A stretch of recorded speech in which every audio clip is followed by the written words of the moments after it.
ठीक है, तो आज जो आएगा उसे आज पति मानूंगी, कल जो आएगा उसे कल पति मानूंगी, परसों जो आएगा उसे पति मान लूंगी, ठीक है। अब वैश्या का ऐसे चलने लगा। जो भी पुरुष आता वो पहले उसे सिंदूर देती, अपनी मांग भरवाती और उसको पति मानती, पति की तरह बिहेव करती, पत्नी की तरह आचरण करती, पूरी रात उसके साथ पति पत्नी की तरह रहती। सवेरे वो मर्द चला जाता, अगले दिन कोई दूसरा मर्द आता, उसे भी वो यही करती, लेकिन वो कीर्तन करती गुरु जी की बात मान के। अब भाई रात भर पति के साथ रह रही है वो पुरुष के साथ, दिन में थोड़ा सोई भी होगी, रात भर जागी है, तो जो समय बचता उस समय वो खा पी के भगवान का नाम, गुरु जी ने बोला ना नाम जप, श्रीमन नारायण श्रीमन नारायण, उसने गुरु जी की आज्ञा का पालन तो किया, श्रीमन नारायण श्रीमन नारायण श्रीमन नाम जप करने लग गए। 1 घंटा आधा घंटा जो भी उसका टाइम बन गया नियम, उसने गुरु जी की आज्ञा सिरोधार्य कर ली।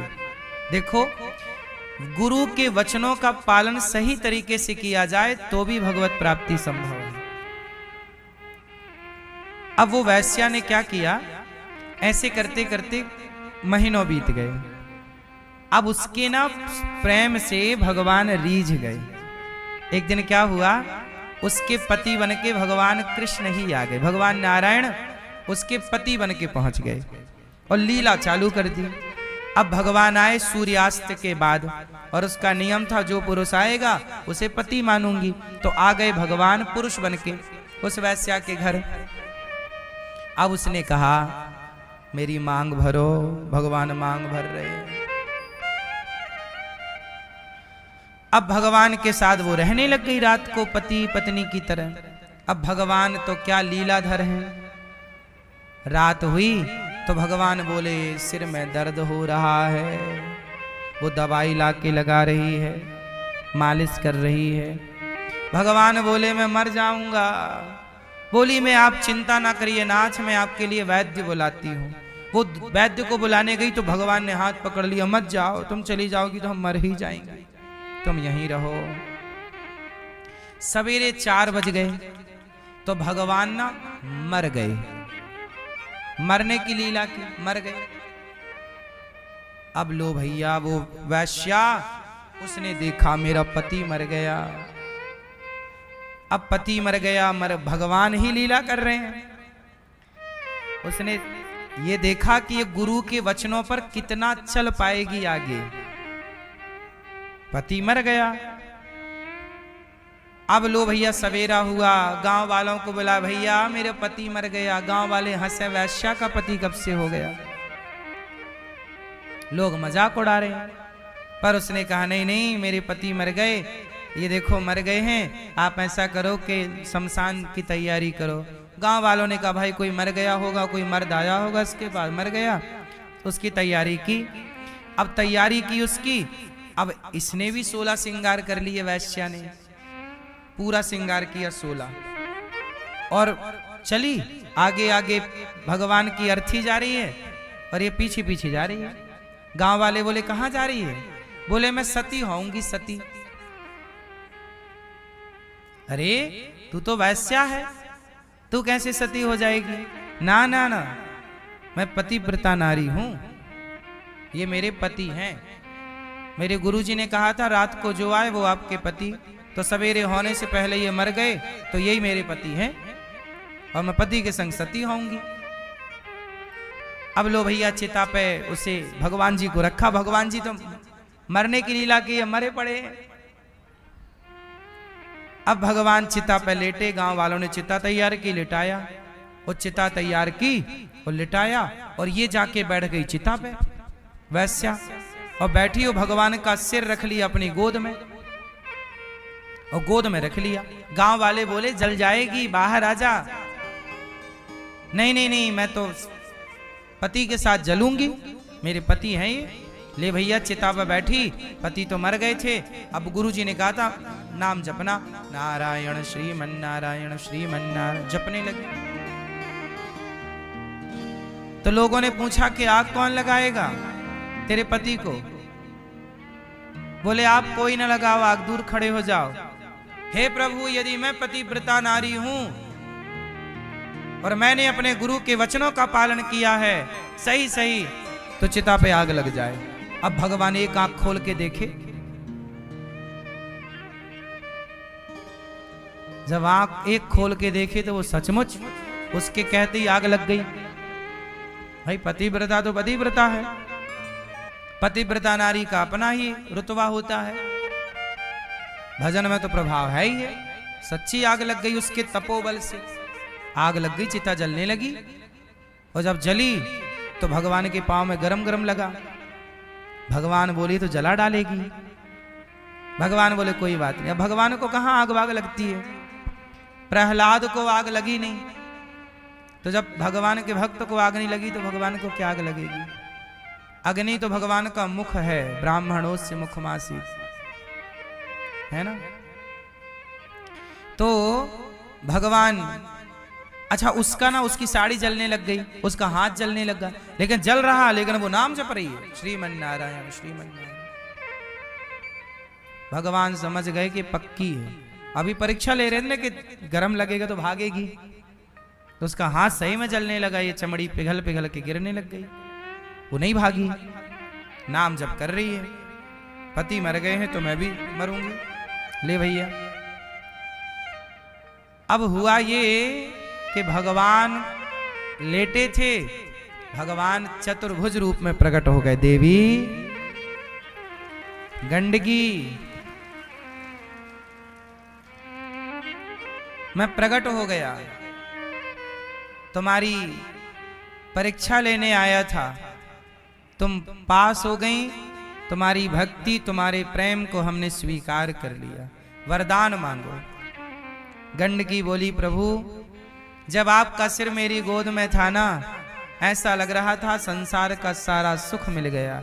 ऐसी कृपा करो कि सदा सदा के लिए आप मेरी गोद में रहो। भगवान बोले ठीक है, आज से तुम गंडकी और मैं तुम्हारी गोद में शालिग्राम।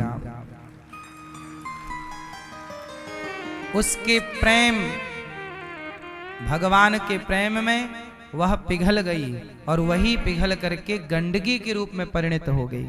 वही गंडकी नदी है और आज तक मतलब आज भी गंडकी नदी में, गंडकी में शालिग्राम भगवान।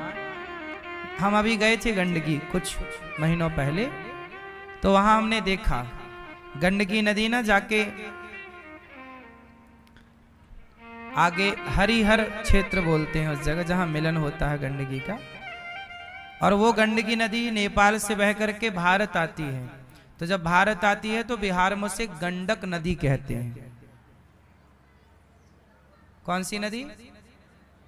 वो बिहार में ही है, वो गंडक नदी कहलाती है। पर वहां बिहार में फिर वहां शालिग्राम जी नहीं है, क्योंकि आगे ना वो त्रिशूली नदी में मिल जाती है। वहां नेपाल में एक त्रिशूली नदी है और एक गंडकी, तो हरिहर का मिलन बोलते। शिव त्रिशूली मतलब शंकर जी के त्रिशूल से निकली एक नदी है, उसे त्रिशूली कहते हैं। और ये भगवान नारायण के लिए प्रकट हुई गंडकी। इन दोनों का मिलन वहीं होता है नेपाल में। फिर वहां से जो धारा आगे बढ़ती है वो गंडक कहलाती है, जो बिहार होते हुए फिर आगे जाती है। तो ये गंडकी माँ में भगवान शालिग्राम जी क्यों हैं, ये कथा है कि भगवान उसके प्रेम पर रीझ गए। इसलिए कहता हूं, भगवान का नाम लेकर और गुरु की आज्ञा का पालन करके कोई भी पापी से पापी भी पवित्र हो सकता है।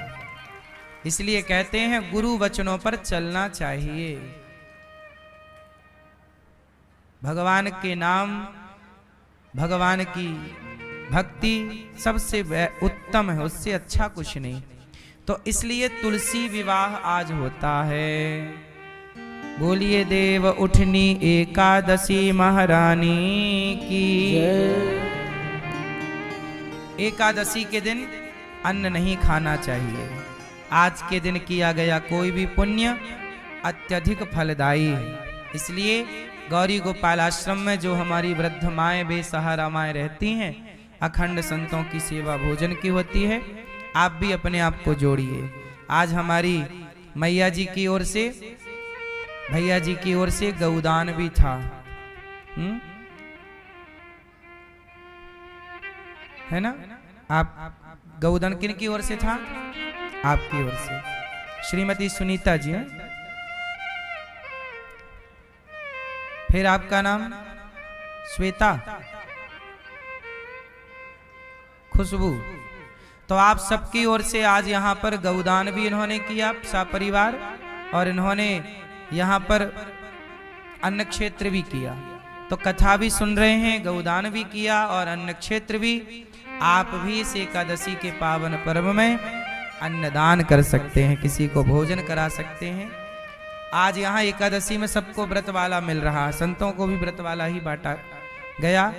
तो आज एकादशी में अन्नदान का संकल्प ले सकते हैं। तो भगवान सच्चिदानंद रूपाय, कैसे हैं भगवान? सच्चिदानंद। भगवान सदा आनंद घन है, सच्चिदानंद है, सत चित आनंद, ईश्वर सत चित आनंद। क्या करते हैं भगवान? विश्वोत्पत्ति आदि हेतवे, विश्व की उत्पत्ति, पालन, संहार, सारे दुखों का नाश करते हैं भगवान। तापत्रय विनाशाय श्री कृष्णाय वयम नुमः। सारे दुख, हमारे जीवन के दुख कौन दूर करता है? कौन दुख दूर करता है? बोलो मेरी माँ। हमें दुख कौन देता है और सुख कौन देता है? हमारे बुरे कर्म हमें दुख देते हैं, और सुख कौन देता है? हमारे अच्छे कर्म। इसलिए भगवान कहते हैं कि यदि तुम मेरी शरण में आओगे तो तुम्हारे भाग्य में यदि दुख है भी तो वो मैं समाप्त कर दूंगा। अच्छा देखो ना, भगवान की शरण में जो चला जाता है वो कितना भी बड़ा दुखिया क्यों ना हो, सुखी हो जाता है। भाग्य बदलने की ताकत रखते हैं भगवान। मेरे भाग्य में कुछ था नहीं, था मेरे भाग्य में तो भूख से मरना लिखा था, लेकिन जब भगवान ने कृपा की तो भाग्य को बदल करके परमात्मा ने देखो आपकी सेवा में बिठा दिया। इसलिए भाग्य को भावी मैट सकहि त्रिपुरारी, पर हरि इच्छा भावी बलवाना। भगवान जब कृपा करते हैं ना तो गलत भाग्य भी सही दिशा में चलने लगता है। इसलिए भाग्य बड़ा है, कम नहीं है। कहते ना भाग्य में जो है वो भोगना पड़ता है या जाना पड़ता है, लेकिन भाग्य के ऊपर ना भगवान की कृपा है, करेक्शन कर देते हैं भगवान, गलत चीज मिटा देते हैं। जैसे बच्चे पेंसिल से लिखते हैं और कुछ गलत हो जाए तो मिटा देते हैं, हाँ या ना? ऐसे ही जो आपके भाग्य में गलत है, यदि शरणागति है पक्की वाली तो तुम्हारे गलत भाग्य को मिटा देंगे परमात्मा अपने।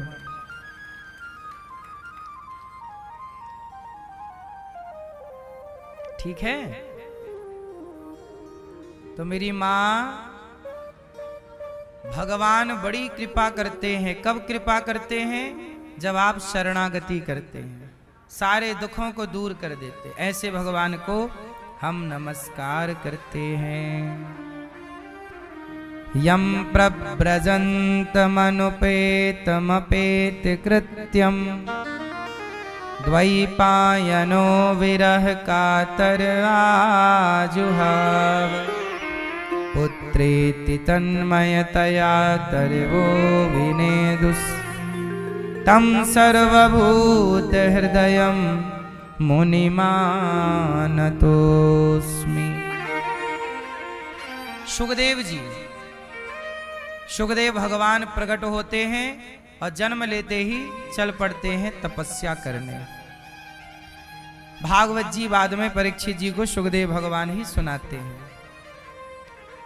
88,000 ऋषि सूत जी का जब आगमन हुआ, 88,000 ऋषियों ने भगवान को प्रणाम, सूत जी को प्रणाम किया।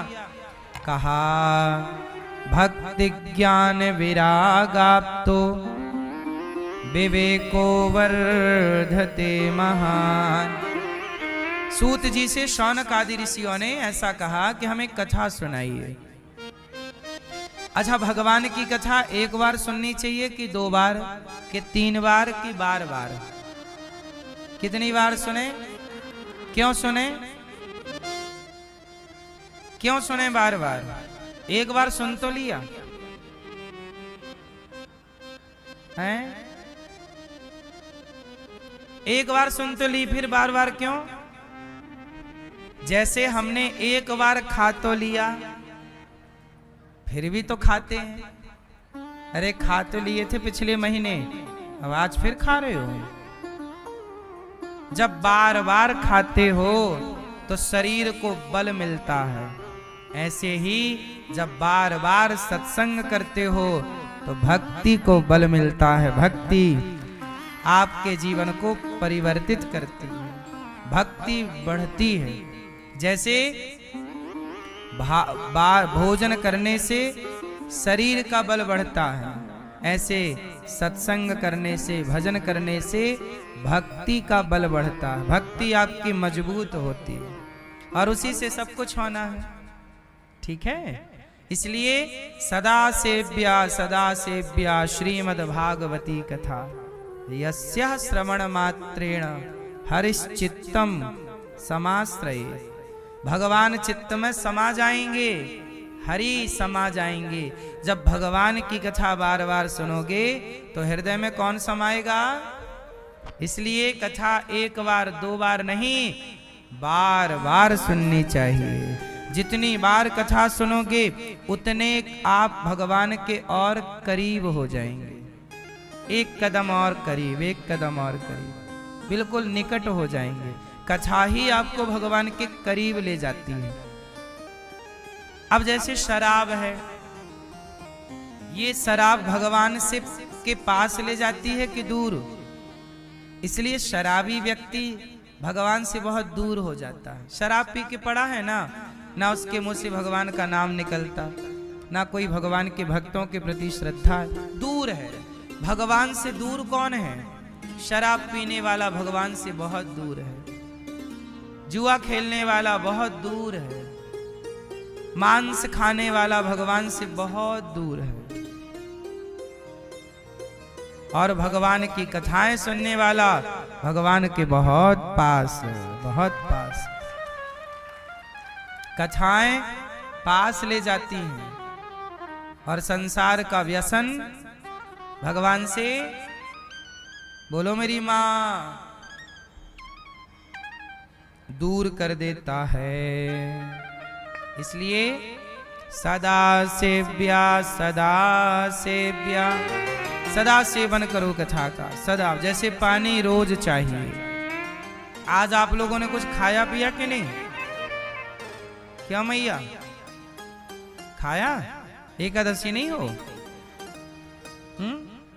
कि कल रह ली? आज हो, कुछ खाई? सही हैं? उपास वाला खाए, पेट भर के खाए हैं, हाफ प्लेट लिए ना। एकादशी में आदमी और ज्यादा खाता है।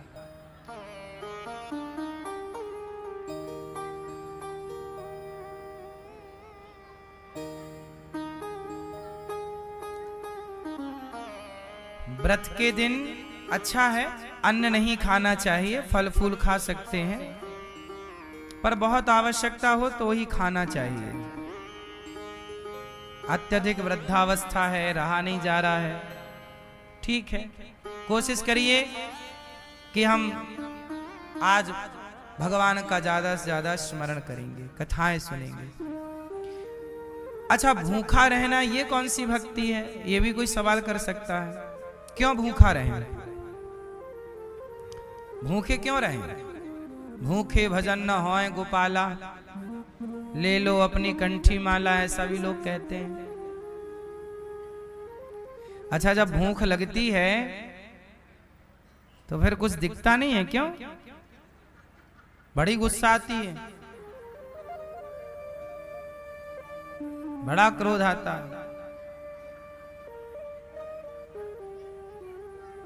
सोचिए, भूखा रहना भी जरूरी है। क्यों? भूखे रह करके आपको गुस्सा बहुत आ रहा है, इसलिए आपको इन सब चीजों पे कंट्रोल जीतना है।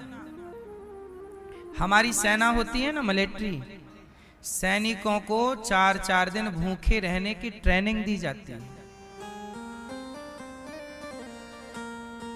कि भाई अब भूखे हैं, कुछ नहीं मिल रहा हो, जीना है, कैसे जियोगे?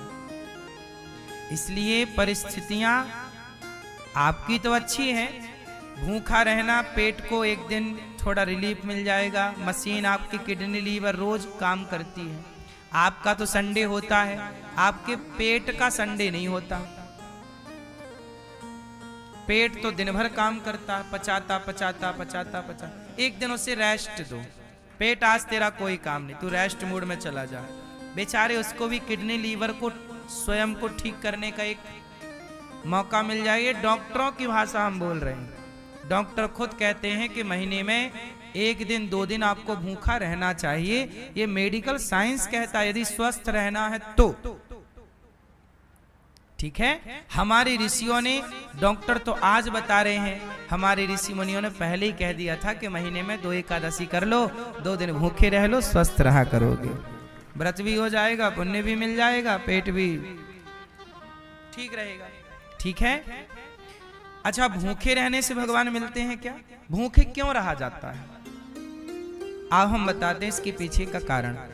भूख से भगवान ये नहीं चाहते कि तुम भूखे रहो। भगवान ये थोड़ी कहते कि मेरे लिए तुम भूखे रहो, नहीं। फिर आप क्यों भूखे रहते हो एकादशी के दिन?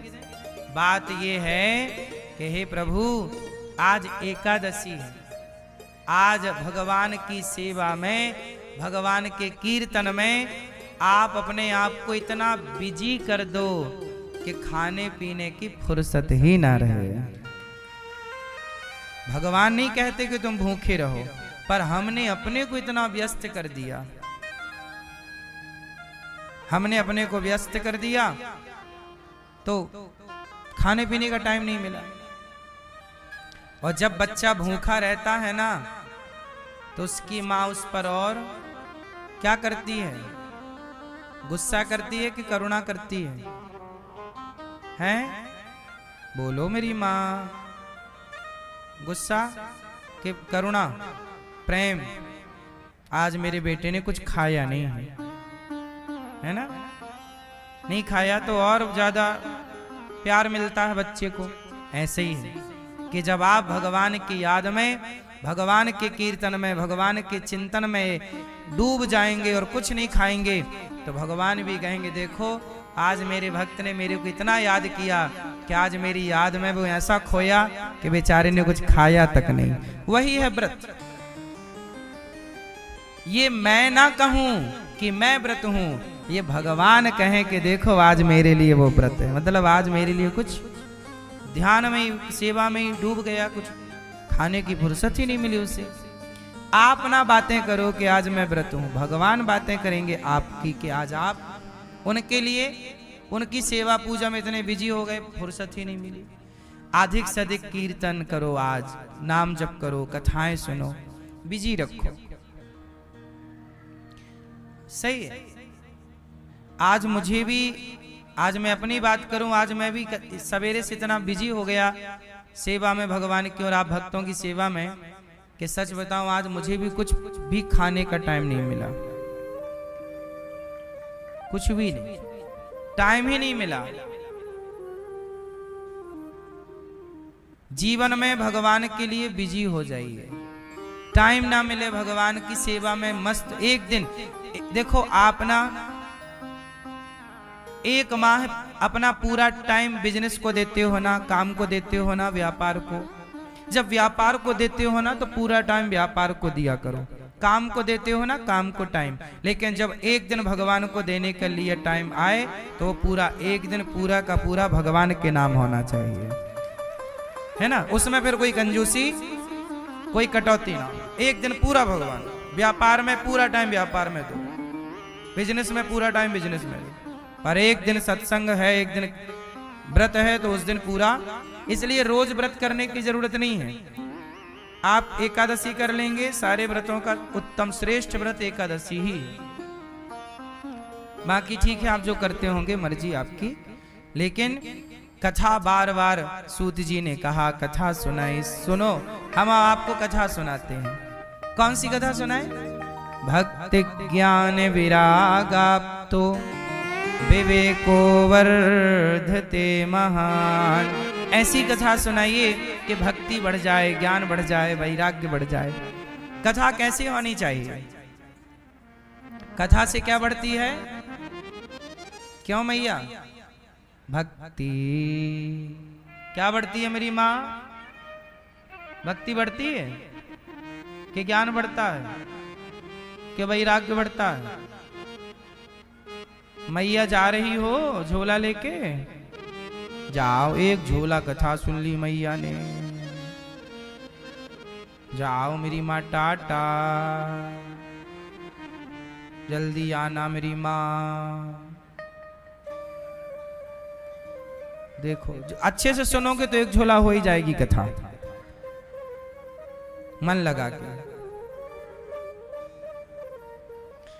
तो भगवान की कथा हमें भक्ति ज्ञान वैराग्य तीनों को देने वाली है। इसलिए भक्ति मिले, ज्ञान मिले और